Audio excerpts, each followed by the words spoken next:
ஒரு ரயில் போய்கிட்டு இருக்கு. அதில் ஒரு பெரியவர் பிரயாணம் பண்ணிகிட்டு இருக்கிறார்.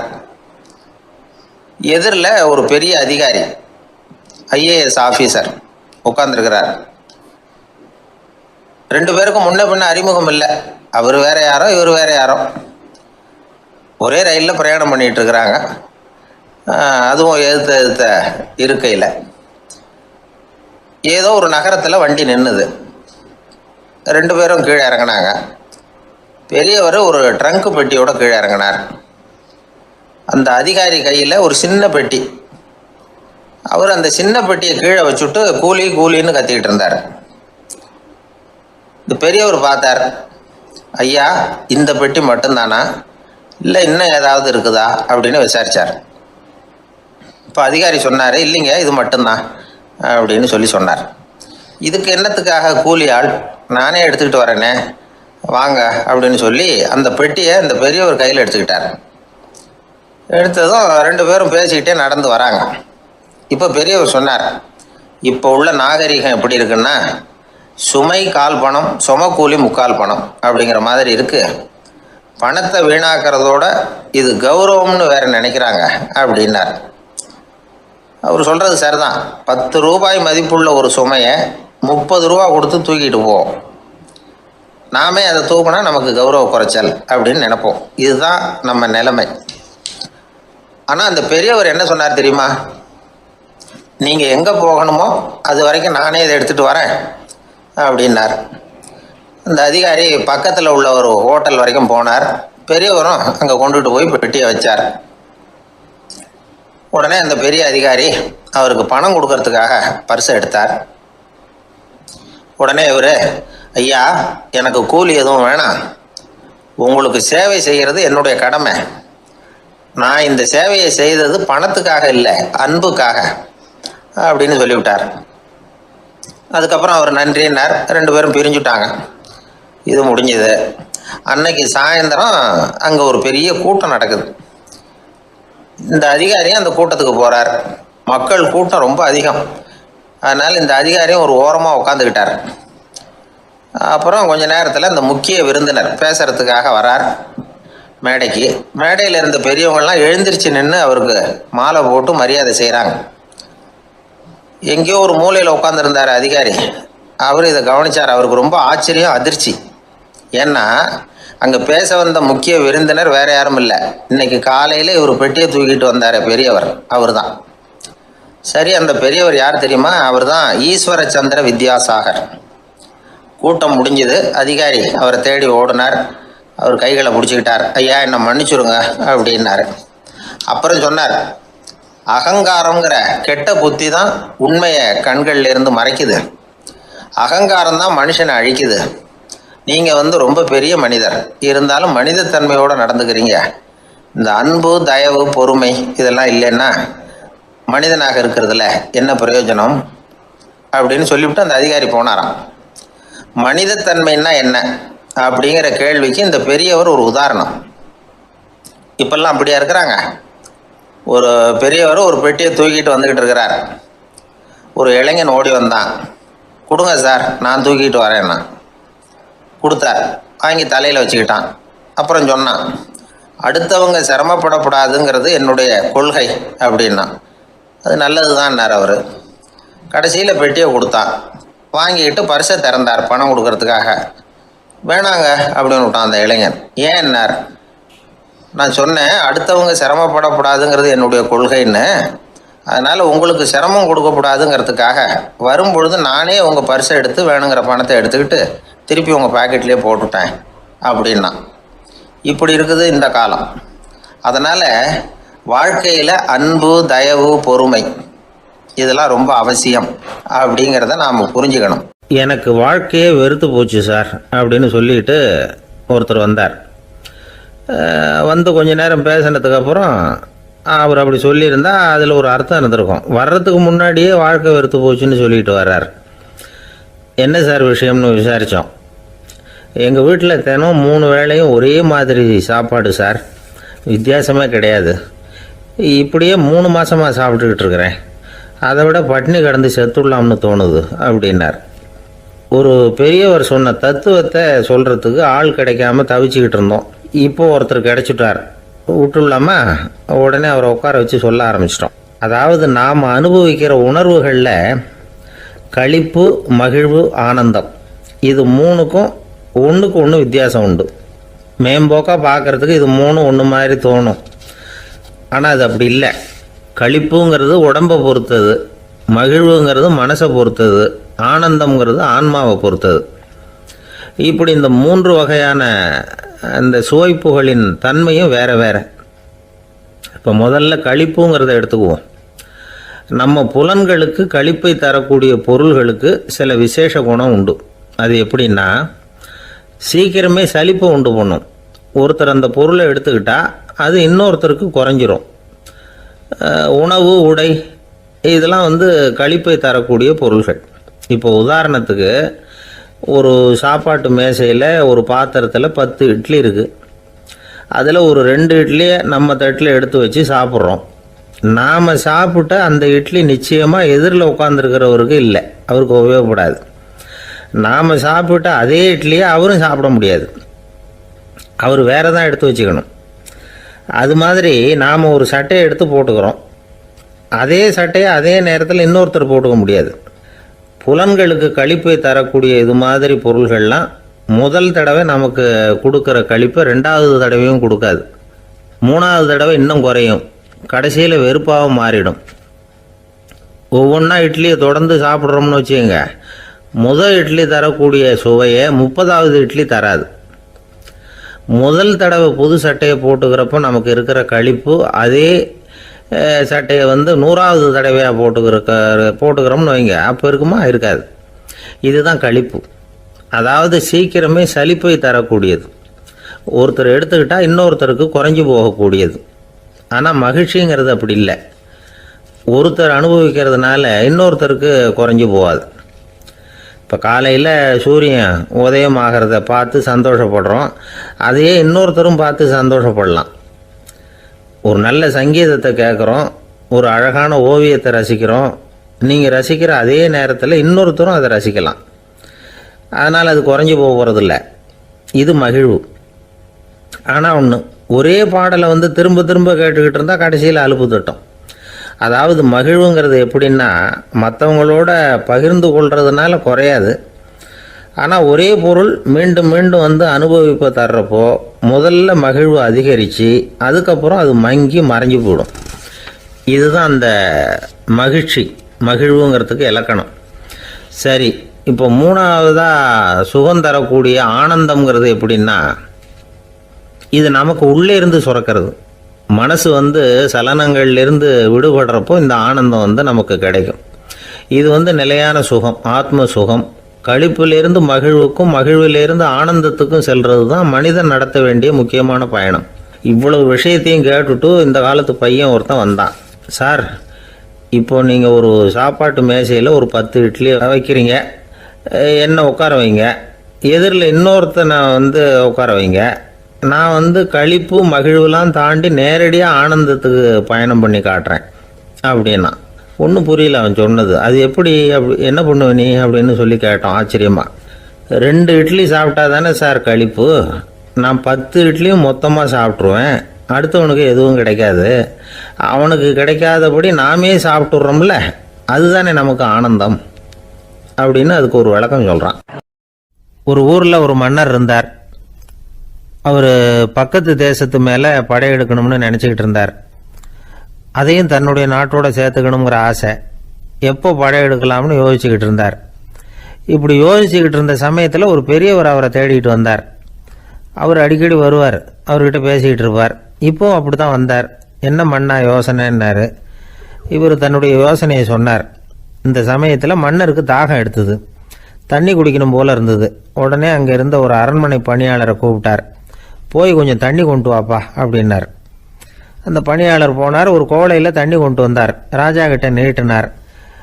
ராஜா அதை வாங்கி குடிக்கிறதுக்காக வாய்கிட்ட கொண்டுட்டு போனார். அந்த நேரம் பார்த்து, மன்னா கொஞ்சம் பொறுங்கன்னார் இந்த பெரியவர்.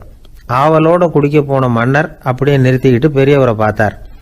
இப்போ அந்த பெரியவர் சொன்னார், மன்னா, இப்போ உங்களை விட வலிமை உள்ள ஒரு சக்தி உங்களுக்கு தண்ணி கொடுக்க மறுத்துடுதுன்னு வைங்க, உங்களை குடிக்க விடாமல் தடுத்துடுது அப்படின்னா இப்போ இந்த ஒரு கோவள தண்ணீரை என்ன விலை கொடுத்து வாங்குவீங்க அப்படின்னு கேட்டார். இப்போ எனக்கு இருக்கிற தாகத்துக்கு என்னுடைய அரசாங்கத்தில் பாதியையாவது கொடுத்து இந்த தண்ணியை வாங்கிறதுக்கு தயங்க மாட்டேன்னார் அவர். சரி, இப்போ அந்த தண்ணியை குடிங்கன்னார் பெரியவர். மன்னர் ஆவலோடு அந்த தண்ணியை குடித்து முடித்தார். அதுக்கப்புறம் கொஞ்ச நேரம் தன்னுடைய படையெடுப்பை பற்றி சொல்லிக்கிட்டு இருந்தார். கொஞ்ச நேரம் கழித்து மறுபடியும் இந்த பெரியவர் கேட்டார், மன்னா, இப்போ நீங்கள் ஒரு கோவள தண்ணீரை குடித்து முடிச்சுட்டீங்க. இப்போ அந்த தண்ணீர் உங்கள் உடம்பை விட்டு வெளியில் வரக்கூடிய பாதை அடப்பட்டு போச்சு அப்படின்னு வச்சுங்க, அதை வெளியேற்றுவதற்காக நீங்கள் எவ்வளவு செலவழிப்பீங்க அப்படின்னு கேட்டார். மன்னர் யோசனை பண்ணார். அப்படி ஒரு நிலைமை ஏற்பட்டு போச்சுன்னா என்னுடைய அரசாங்கம் பூராவையும் அதுக்கு ஈடாக தர்றதுக்கு கூட தயங்க மாட்டேன்னார். இப்போ அந்த பெரியவர் சொன்னார், எந்த அரசாங்கத்தின் மதிப்பு ஒரு கோவள தண்ணீர் அளவுக்கு கூட இல்லையோ அந்த அரசாங்கத்தை அடையணுங்கிற பேராசையில் மனிதர்கள் தங்களுடைய சகோதரர்கள் கூடவே சண்டை போட்டுக்கிறாங்களே, அதில் ஏதாவது அர்த்தம் இருக்குதா அப்படின்னாராம். மன்னருக்கு இப்போ தான் அர்த்தம் புரிஞ்சுதான். மனசில் தெளிவு உண்டாச்சு. தன் மனசுக்குள்ளே உண்டான வெறியை விரட்டி அடிச்சு விட்டார். அதுக்கப்புறம் நிம்மதியாக ஆட்சி புரிஞ்சார். இப்படி ஒரு கதை. உயிருக்கு என்ன விலை கொஞ்சம் யோசனை பண்ணி பாருங்கள். ஆனால் அது இப்போ எவ்வளோ மலிவாக போயிட்டுது, அதையும் யோசனை பண்ணி பாருங்களேன். ஆசை பேராசையாக மாறுது, அப்புறம் அது வெறியாக ஆகுது, அதுக்கப்புறம் பைத்தியம் பிடிக்குது. இந்த காலத்து மனிதர்களுக்கு 2 விதமான பைத்தியம் பிடிச்சிருக்கிறதாக ஒரு பெரியவர் சொல்கிறார். ஒன்று பணம், இன்னொன்று அதிகாரம். இதெல்லாம் எவ்வளவு காலத்துக்கு நீடிக்கும்? ஒரு சர்வாதிகார நாட்டில் 3 பேர் ஜெயிலில் இருட்டு அறையில் பேசிக்கிட்டு இருக்கிறாங்க. நீ எப்படி இந்த ஜெயிலுக்கு வந்த அப்படின்னு ஒருத்தர் கேட்டாராம்.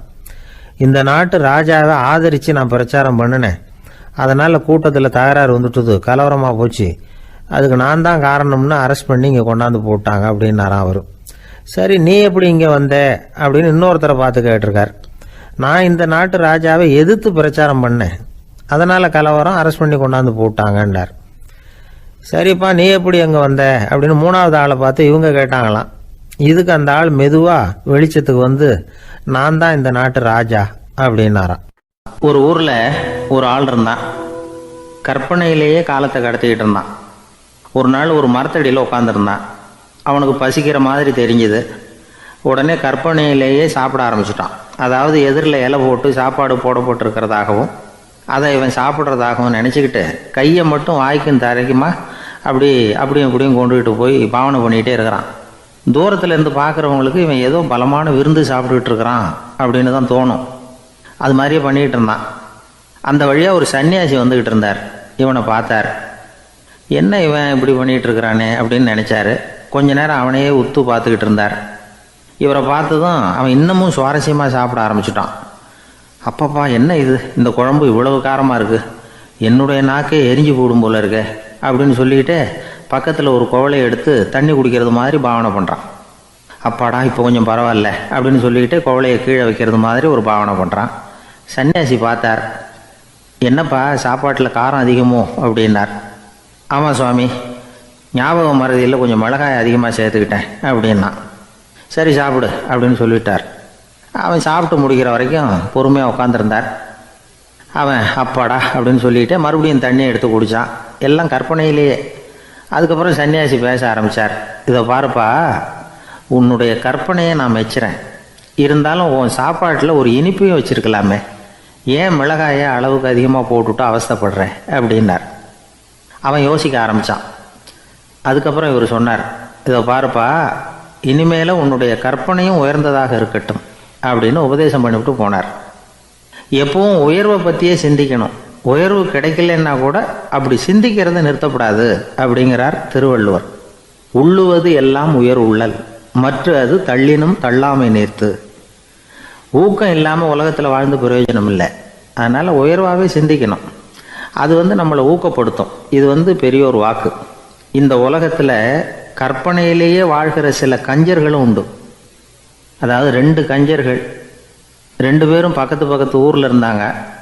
பொங்கல் சமயம் ஒரு கஞ்சன் தன்னுடைய மகனை கூப்பிட்டான்.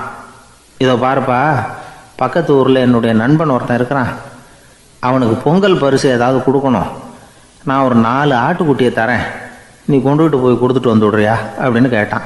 சரி, நான் புள்ள ஒரு பைய கையில் எடுத்துக்கோன்னா அவன் எடுத்துக்கிட்டான்.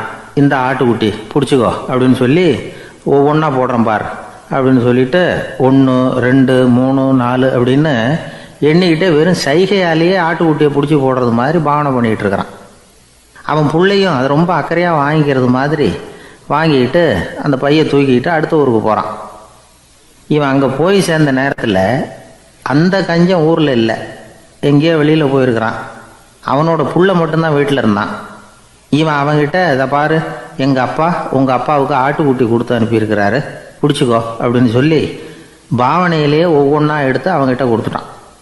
அவனும் வாங்கிட்டான் வாங்கிறது மாதிரி. அப்புறம் சொன்னான், சரிப்பா நானும் பதிலுக்கு ஏதாவது ஒன்றுகிட்ட கொடுக்கணும் இல்லையா, அதனால் அந்த பையை பிடி, ஒரு 10 எலுமிச்சம்பழம் தரேன், பதிலுக்கு அதை நீ எடுத்துகிட்டு போ அப்படின்னு சொல்லி கையாலேயே ஒவ்வொன்றா எடுத்து போடுறது மாதிரி பாவனை பண்ணிவிட்டான்.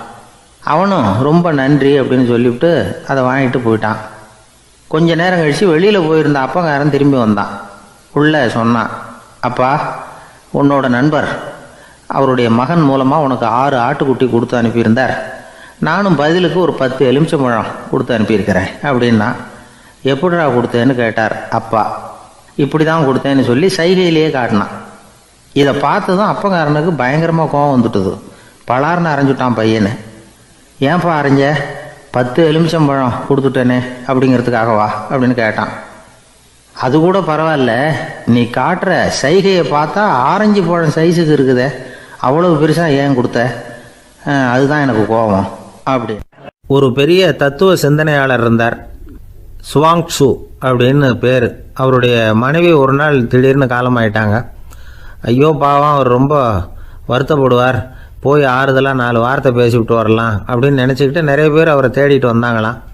வந்தவங்களுக்கு ஆச்சரியம், ஏன்னா இவர் வருத்தப்பட்டுக்கிட்டு இருப்பார் அப்படின்னு தானே எதிர்பார்த்தாங்க. அப்படி இல்லை, தாளம் போட்டுக்கிட்டு உட்காந்துருக்கிறார், தாளத்துக்கு தகுந்த மாதிரி பாட்டு வேறு பாடிக்கிட்டு இருக்கிறார். என்ன மனுஷன் அவர், கொஞ்சம் கூட கவலை இல்லாமல் இப்படி இருக்கிறாரு அப்படின்னு நினச்சாங்க. ஒருத்தர் துணிஞ்சு அவர்கிட்ட கேட்டுவிட்டார், என்னங்க இது இப்படி அப்படின்னு. அதுக்கு அவர் என்ன சொன்னார் தெரியுமா, இதை பாருங்கள், என்னுடைய மனைவி பிறக்கிறதுக்கு முன்னாடி அவளுக்கு உயிரும் கிடையாது உடலும் கிடையாது, அதுக்கு பிறகு தான் உயிர் வந்தது, உடல் வந்தது, அந்த உருவம் வந்தது. இப்போ என்ன ஆச்சு, அந்த உருவமும் உயிரும் போயிட்டுது, அவ்வளவுதானே, வந்தது போயிட்டுது. இளவேனில் காலம், இலையுதிர் காலம், பனிக்காலம், இப்படி பருவங்கள் மாறி மாறி வருது இல்லையா, அது மாதிரி பிறப்பும் இறப்பும் மாறி மாறி வருது, இது இயற்கை, இதுக்காக அழுதா அது எப்படி அப்படின்னாராம். ஞான தெளிவு அடைஞ்சவங்களுக்கு எல்லாமே சுகம்தான். திருவள்ளுவரும் அதை தான் சொல்கிறார், உறங்குவது போலும் சாக்காடு, உறங்கி விழிப்பது போலும் பிறப்பு.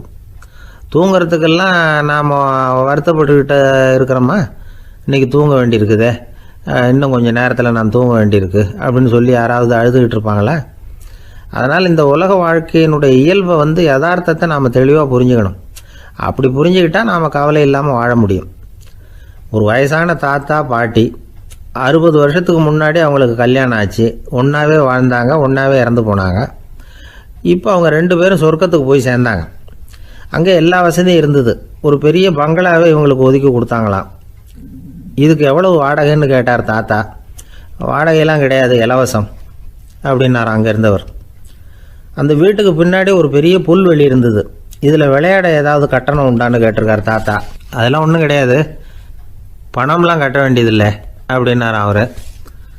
பக்கத்தில் ஹோட்டல் மாதிரி ஒரு பெரிய கட்டடம், உள்ள சாப்பாட்டு மேஜைகள், அது மேலே விதவிதமான பலகாரங்கள். சாப்பாட்டுக்கெல்லாம் எவ்வளவு அப்படின்னு விசாரித்தாராம் தாத்தா. அதுதான் சொன்னேனே, இங்கே எல்லாமே இலவசம்தான், எது வேணும்னாலும் சாப்பிட்லாம், எவ்வளவு வேணும்னாலும் சாப்பிட்லாம் அப்படின்னாராம். நீங்கள் சொல்கிறீங்க அப்படி, ஆனால் நான் சர்க்கரை சேர்த்துக்கக்கூடாது, உப்பு சேர்த்துக்கக்கூடாது, பாட்டி கையால் எப்பவும் பத்திய சாப்பாடு தான் அப்படின்னாராம் தாத்தா. இதை பாருங்கள், இங்கே உங்களுக்கு அந்த கவலையும் வேண்டியதில்லை. இங்கே நீங்கள் ஸ்வீட்டு சாப்பிட்லாம், காரம் சாப்பிட்லாம், உங்களுக்கு எந்த நோயும் வராது அப்படின்னாராம் அங்கே சொர்க்கத்தில் இருந்தவர். இதை கேட்ட உடனே அந்த தாத்தா பக்கத்தில் நின்ன பாட்டியை பார்த்து கத்தினாராம், அடி பாவி, எல்லாத்தையும் கெடுத்துட்டியே, நீ எனக்கு பத்திய சாப்பாடு போடாமல் கண்டதை திங்க விட்டுருந்தா 10 வருஷத்துக்கு முன்னாடியே நான் இங்கே சேர்ந்துருப்பேனே அப்படின்னாராம். வாழ்க்கையில் ரொம்பவும் அடிபட்டு அல்லல் போட்டுக்கிட்டு இருக்கிற ஒருத்தர் வந்தார். மனசு ரொம்பவும் நொந்து போய் பேசினார். இந்த உலகத்தில் மனுஷனாக பிறந்ததை விட மாடாக பிறந்திருக்கலாம் சார் அப்படின்னார். திடீர்னு வந்து என்கிட்ட இப்படி சொன்னால் அதுக்கு நான் என்னங்க பண்ண முடியும் அப்படின்னேன். உங்ககிட்ட வரணும்னு தோணுச்சு, அதனால் வந்தேன் அப்படின்னார். சரிங்க, இப்படி ஒரு யோசனை வந்ததுக்கு என்ன காரணம் அப்படின்னு சொல்லி அவர்கிட்ட கேட்டேன். அதுக்கு அவர் சொன்னார், என் பையனுக்கு வேலை தேடுறேன் கிடைக்கல, பொண்ணுக்கு மாப்பிள்ளை தேடுறேன் கிடைக்கல, வீடு கட்டுறதுக்கு கடன் கேட்குறேன் கிடைக்கல, மாடாக பிறந்திருந்தா இது மாதிரி கவலையெல்லாம் கிடையாதுல்ல, பேசாமல் வைக்கோலை தின்னுக்கிட்டு அசை போட்டுக்கிட்டே கடந்து விடலாமே அப்படின்னார் அலட்சியமாக. அதுக்கப்புறம் தான் அவர் சொன்ன கருத்தை நானும் கொஞ்சம் அசை போட ஆரம்பித்தேன் மனசுக்குள்ளே. இப்போது இயற்கையை பொறுத்த வரைக்கும் அது நாம் எல்லாரும் மகிழ்ச்சியாக வாழணும் அப்படின்னு தான் விரும்புது. விலங்குகள், பறவைகள், தாவரங்கள், அப்புறம் மற்ற உயிரினங்கள் எல்லாமும் நல்லபடியாக இருக்கணும் அப்படிங்கிறது தான் இயற்கையோட விருப்பம். அதில் ஒன்றும் சந்தேகம் இல்லை. இயற்கையோட அமைப்பை கொஞ்சம் கவனித்து பார்த்தா அதை நாம் நல்லா புரிஞ்சுக்கலாம். இருந்தாலும் இந்த ஆள் சொன்னதை கேட்ட பிறகு தான் ஒரு முக்கியமான வேறுபாடு புரிஞ்சுது. அதாவது இந்த உலகத்தில் உள்ள முக்கியமான பிரச்சனைகள் 6. அந்த 6 பிரச்சனைகளும் ஆடு மாடுகளுக்கு கிடையாது, மரம் செடி கொடிகளுக்கு கிடையாது. ஆனால் மனுஷன் அந்த 6 பிரச்சனைகளையும் சந்திக்க வேண்டியிருக்கு. சரி, அந்த 6 பிரச்சனைகள் என்னென்ன தெரியுமா? முதல்ல இந்த ஆடு மாடுலாம் நமக்குன்னு சொந்தமாக ஒரு வீடு இல்லையே அப்படின்னு கவலைப்பட்டுக்கிட்டு இருக்கிறதில்ல. ஆனால் மனிதனுக்கு வீடு தேவைப்படுது. இது ஒரு வித்தியாசம். இப்போ 2வது பிரச்சனை என்னென்னா ஆடை பிரச்சனை. ஒரு கோழியோ சேவலோ நாம் போட்டுக்கிறதுக்கு ஒரு சட்டை இல்லையே அப்படின்னு கவலைப்படுறதில்ல. ஆனால் மனுஷனுக்கு அந்த கவலை உண்டு. சரி, இப்போ 3வது என்னன்னு பார்த்தா கல்வி பிரச்சனை. ஒரு பசுமாடு கவலையோடு நின்றுக்கிட்டு இருக்கு அப்படின்னு வச்சுக்குவோம். நீங்கள் அதுக்கிட்ட போய் ஏன் பசுமாடை கவலையோடு நின்றுக்கிட்டு இருக்கிற அப்படின்னு கேட்குறீங்க. என் கண்ணுக்குட்டிக்கு எல்கேஜியில் இடம் கிடைக்கல, டொனேஷன் கொடுக்கறதுக்கு கையில் பணமும் கிடையாது, சிபாரிசுக்கு யாரை பிடிக்கிறதுன்னு தெரியல, இப்படியா சொல்லிகிட்டு இருக்கோம். அதுக்கு அந்த கவலையெல்லாம் கிடையாது. ஆனால் மனிதனுக்கு அந்த கவலை உண்டு. 4வது என்னன்னு பார்த்தீங்கன்னா வேலைவாய்ப்பு பிரச்சனை. வேலை கிடைக்கலையே அப்படின்னு வேப்ப மரம் கவலைப்படுறதில்ல, ஆனால் மனுஷன் கவலைப்படுறான். 5வது என்னன்னு பார்த்தா கல்யாண பிரச்சனை. எருமை மாடு பசு மாடு எல்லாம் பொண்ணுக்கு மாப்பிள்ளை தேடிட்டாலே இது பேப்பரில் மணமகன் தேவை அப்படின்னு விளம்பரமாக கொடுக்குது, அதெல்லாம் கிடையாது. 6வது என்னன்னு பார்த்தீங்கன்னா பணம் சம்பந்தமான பிரச்சனை. ஆடு மாடுலாம் பணத்தை சேமிக்கணும்னோ ஏதாவது நிதி நிறுவனத்தில் முதலீடு பண்ணணும்னோ நினச்சிக்கிட்டு இருக்கிறதில்ல. பணத்தை எப்படி காப்பாற்றுறது அப்படிங்கிற கவலையும் அதுகளுக்கு கிடையாது. குதிரை வந்து குளம்போடு பிறக்குது, அதனால் அது காடு மேடெல்லாம் கவலை இல்லாமல் தெரியலாம். ஆடு வந்து உடம்புல ரோமத்தோடு பிறக்குது, அதனால் அது குளிரை பற்றி கவலைப்பட வேண்டிய அவசியம் இல்லை. ஆனால் மனுஷனை பார்த்திங்கன்னா அவன் தான் ஒன்றுமில்லாமல் பிறக்கிறான். ஏன் இந்த பாகுபாடு அப்படின்னு கேட்டால் இதை பற்றி கொஞ்சம் சிந்தித்து பார்க்கணும். அதாவது இந்த சந்தேகத்தை ஒரு பெரியவர்கிட்டையும் கேட்டேன். அவர் சொன்னார் இதுக்கு பதில். அவர் இதே கேள்வியை இயற்கை கிட்ட கேட்டாராம். இயற்கை பதில் சொல்லிச்சான். வேறு யாருக்கும் கொடுக்காத ஒரு வலுவான கருவியை, ஒரு பவர்ஃபுல் வெப்பன் மனுஷனுக்கு கொடுத்துருக்குறேன்னு, அந்த கருவியை உபயோகப்படுத்தி அந்த 6 பிரச்சனையை மட்டும் இல்லை 6 கோடி பிரச்சனைகள் இருந்தாலும் அதையெல்லாம் சமாளிக்கலாம். அது கருவி என்ன தெரியுமா? அதுதான் 6வது அறிவு. அதை உபயோகப்படுத்தினா காலுக்கு செருப்பு தயார் பண்ணிக்கலாம், குளிருக்கு போர்வை தயார் பண்ணிக்கலாம், என்ன வேணும்னாலும் செய்யலாம் அப்படின்னு இயற்கை பதில் சொல்லிச்சான். அதனால் நாம் செய்ய வேண்டியது என்னென்னா இயற்கையை முதல்ல சரியாக புரிஞ்சுக்கணும். இயற்கையின் படைப்பையே நாம் வந்து சரியாக புரிஞ்சுக்கிறது இல்லையே, அதுதான் வேதனை. இந்த கதையை கேளுங்க. இப்போ நகரத்திலேருந்து ஒரு ஆள் கிராமத்துக்கு வந்தான். அங்கே ஒரு சிறுவன் மாடு மேய்ச்சிக்கிட்டு இருந்தான். நகரத்து ஆள் சொன்னான், எவ்வளோ அழகான பசு, அது சரி இதுக்கெல்லாம் ஏன் கொம்பு இல்லைன்னா. இதுக்கு அந்த பையன் பதில் சொன்னான், பசுமாட்டுக்கு கொம்பு இல்லாததுக்கு பல காரணங்கள் உண்டு. கண்ணுக்குட்டியாக இருந்தால் கொம்பு இருக்காது, பசு வளர்ந்து பெருசானதுக்கு அப்புறம் தான் கொம்பு முளைக்கும், இது ஒரு காரணம். சில சமயம் வளர்கிற கொம்பை எடுத்து விடுறது உண்டு, அது ஒரு காரணம். ஆனால் இதுக்கு ஏன் கொம்பு இல்லைன்னு கேட்குறீங்க, அதுக்கு என்ன காரணம்னா இது பசு இல்லை குதிரை அப்படின்னானா. ஒரு சிகை அலங்கார கூடம், ரொம்ப சுறுசுறுப்பாக எல்லோரும் வேலை செஞ்சுக்கிட்டு இருக்கிறாங்க. முடிவெட்டிக்க வந்திருக்கிறவங்க நிறைய பேர், எல்லோரும் வரிசையாக உட்காந்துருக்குறாங்க. அந்த சமயத்தில் திடீர்னு கதவை திறந்துக்கிட்டு ஒருத்தர் உள்ளே வர்றார். அவர் ஒரு பெரிய மனிதர், அவரும் முடிவெட்டிக்கிறதுக்காக தான் உள்ளே வந்திருக்கிறார். அவரை பார்த்த உடனே அங்கே வரிசையில் உட்காந்துருந்தவங்க எல்லாரும் எழுந்திரிச்சு அவர்கிட்ட வந்துட்டாங்க. அவரை சுற்றி நின்றுக்கிட்டாங்க. எப்படி இருக்கிறீங்க, நல்லா இருக்கீங்களா அப்படின்னு விசாரிக்க ஆரம்பிச்சிட்டாங்க. எல்லாம் முடிஞ்சதும் வந்தவர் கேட்டார், வரிசையில் கடைசியாக இருக்கிறவர் யார் அப்படின்னு கேட்டார். ஏன்னு கேட்டாங்க. நான் அதுக்கு அடுத்தபடியாக உட்காரணும், அதுக்காக தான் கேட்குறேன் அப்படின்னார். உடனே அங்கே இருந்தவங்கள்லாம் என்ன சொன்னாங்க தெரியுமா? நீங்கள் வரிசையில் காத்திருக்கக்கூடாது, நீங்கள் அரசாங்கத்தின் தலைவர், உங்களுக்கு நேரம் முக்கியம், அதனால் நீங்கள் முன்னாடி போங்க அப்படின்னு சொன்னாங்க. ஆனால் அதை அவர் கேட்கல. தோழர்களே, உங்களுடைய கருத்துக்கு ரொம்ப நன்றி. எல்லாரும் வரிசையாக தான் வரணும், அதுதான் முறை. வரிசையில் வரணுங்கிற நடைமுறையை நானும் பின்பற்ற விரும்புகிறேன். நாம் எல்லாரும் சமமானவர்கள் அப்படின்னார். இப்படி சொல்லிவிட்டு வரிசையில் கடைசியாக இருந்த ஒரு நாற்காலியில் போய் உட்காந்துக்கிட்டார். தன் சட்டை பையில் இருந்த ஒரு செய்தித்தாளை எடுத்தார், படிக்க ஆரம்பிச்சிட்டார். ஆனால் அங்கே இருந்தவங்களால இதை பார்த்துக்கிட்டு சும்மா இருக்க முடியல. ஒருத்தர் எழுந்திரிச்சு வந்தார். ஐயா, இப்போ என்னுடைய முறை வந்திருக்குது, நான் தான் போக வேண்டிய முறை. உங்களை இங்கே காத்திருக்க வைக்கிறத விட ஒரு 5 ஆண்டுகளுக்கு கூட நான் முடிவெட்டிக்காமே இருந்துட முடியும் அப்படின்னார். அவர் மறுபடியும் சொன்னார், ஐயா, நீங்கள் வரிசை முறையை தாண்டி போக விருப்பப்படல, சரி, ஆனால் என்னுடைய முறையை மாற்றி கொடுக்கறதுக்கு எனக்கு முழு உரிமை இருக்குது. இதுக்கு பதிலாக உங்களுடைய கடைசி இடத்த நான் எடுத்துக்கிறேன், இதை நீங்கள் மறுக்க முடியாதுன்னார். அங்கே இருந்த மற்றவங்களும் இதை ஒரு மனசாக வற்புறுத்த ஆரம்பிச்சிட்டாங்க. அந்த பெரிய மனிதர் பார்த்தார், சரின்னு கடைசியாக ஒத்துக்கிட்டார். அவர் யார் தெரியுமா? அவர் தான் மாவீரர் லெனின். ரஷ்யாவில் கிரெம்ளின் சிகை அலங்கார கூடத்தில் தான் இது நடந்தது. எல்லாரும் இந்நாட்டு மன்னர்கள்னு வாயளவில் பேசுகிறதுல என்ன பிரயோஜனம்? நாம் எல்லாரும் சமங்கிறத நடைமுறையில் கடைபிடிச்சி காட்டினவங்க கொஞ்சம் பேர் தான். அவங்களில் ஒருத்தர் தான் லெனின். வரிசையில் நின்று வர்றதுங்கிறது ஒரு சிறந்த பண்பு, உயர்ந்த பண்பு. இன்றைக்கி பல இடங்களில் அது நமக்கு தேவைப்படுது. ஒரு ரேஷன் கடை வாசல், கடை திறக்கிறதுக்கு முன்னாடியே எல்லோரும் வரிசையில் நின்றுட்டாங்க. கடைசியாக வந்த ஒருத்தர் க்யூவில் முன்னாடி போகிறதுக்கு முயற்சி பண்ணுறார். ஏற்கனவே நின்றுட்டு இருக்கிறவங்க அவரை முன்னாடி போகிறதுக்கு விட மாட்டேங்கிறாங்க. கடைசியாக போய் நில்லையா அப்படின்னு எல்லாரும் கத்துறாங்க. அது அவர் காதில் வாங்கலை. முண்டி அடிச்சுக்கிட்டு முன்னாடி போகிறதுக்கே முயற்சி பண்ணிகிட்டு இருக்கிறார். எல்லாரும் சேர்ந்து அவரை வலுக்கட்டாயமாக இழுத்து கொண்டாந்து பின்னாடி கொண்டு போய் நிறுத்திவிட்டு சொன்னாங்க, இதை பாருப்பா, நாங்கள் இருக்கிற வரைக்கும் நீங்கள் முன்னாடி போய் எதையும் வாங்க முடியாது, தெரிஞ்சுக்கோ அப்படின்னாங்க. இப்போ அந்த ஆள் சொன்னாராம், நான் இங்கே பின்னாடி நிற்கிற வரைக்கும் நீங்களும் எதுவும் வாங்க முடியாது அப்படின்னாராம். ஏன்னு கேட்டிருக்கிறாங்க. நான் தான் அந்த கடையை திறக்க வேண்டிய ஆள் அப்படின்னா. கிபி 1078 வருஷம் மார்ச் மாதம் 19ஆம் தேதி திங்கட்கிழமை அதிகாலை நேரம் ஒரு குழந்தை பிறந்தது. எங்க தெரியுமா? காஸ்பியன் கடலுக்கு தெற்கே பாரசீக மொழி வழங்கிய தபரிஸ்தான் மாநிலத்துல ஜீலான்கிற புனித நகர், அதோட புறநகர் பகுதியில் உள்ள நீப்புங்கிற ஊர்ல தான் அந்த குழந்தை பிறந்தது. அந்த இடம் இப்போ ரஷ்யாவில் இருக்கு. அந்த குழந்தை யாருன்னு நினைக்கிறீங்க? அதுதான் முஹித்தீன் பெருமான், ஆன்மீக சாதனைகள் புரிந்த மகான் முஹித்தீன் ஆண்டகை.